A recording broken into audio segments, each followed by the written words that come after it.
আসসালামু আলাইকুম। এই নতুন কলিং বিষয়তে আমাদের কোম্পানি আমি এর আগেও আপনাদেরকে বলছিলাম যে আমার কোম্পানিতে কর্মী নেবে। তো বাংলাদেশ এবং মালয়েশিয়ার কিছু কারণবশত কারণে আসলে নতুন কলিং এর কার্যক্রম শুরু হয়েছিল না। তো ফাইনালি যেহেতু কলিং ভিসা চালু হয়েছে সেহেতু আমার এই কোম্পানিতে কিন্তু এই স্টোরের কাজে কিন্তু কর্মী নিবে আমার কোম্পানি। আমার কোম্পানির বসের সাথে আজকে কথা হয়েছে। কোম্পানির বস বলছে যে কর্মী নিবে। তো এই স্টোর দেখতে পারছেন। আর যারা এই স্টোর বিষয়ে যদি কিছু জানতে চান তো অবশ্যই কমেন্ট করে জানাবেন।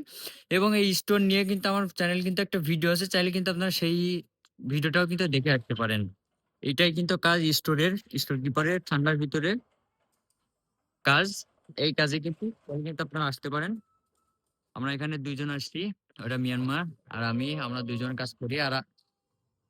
আর আপনারা যারা আসলে স্টোরের ভিতরে কাজ করতে চাচ্ছেন বা আপনারা যারা এরকম ফকলিফট চালাইতে পারেন, এই ফকলিফট যদি আপনি চালাইতে পারেন আমাদের কোম্পানিতে আপনার বেতন কিন্তু ৩,০০০ এর কাছে কিন্তু আপনার বেতন হবে। এই ফকলিফট যদি আপনারা চালাইতে পারেন, এই উপরের সারিতে যদি আপনারা রাখতে পারেন এই ঠান্ডার ভিতরে তাহলে কিন্তু আপনাদের বেতন কিন্তু ৩ এর উপরে কিন্তু হবে ইনশাআল্লাহ। তো আপনারা যদি বিস্তারিত জানতে চান অবশ্যই কমেন্ট করে কিন্তু আমাকে জানাতে কিন্তু ভুলবেন না। আসসালামু আলাইকুম।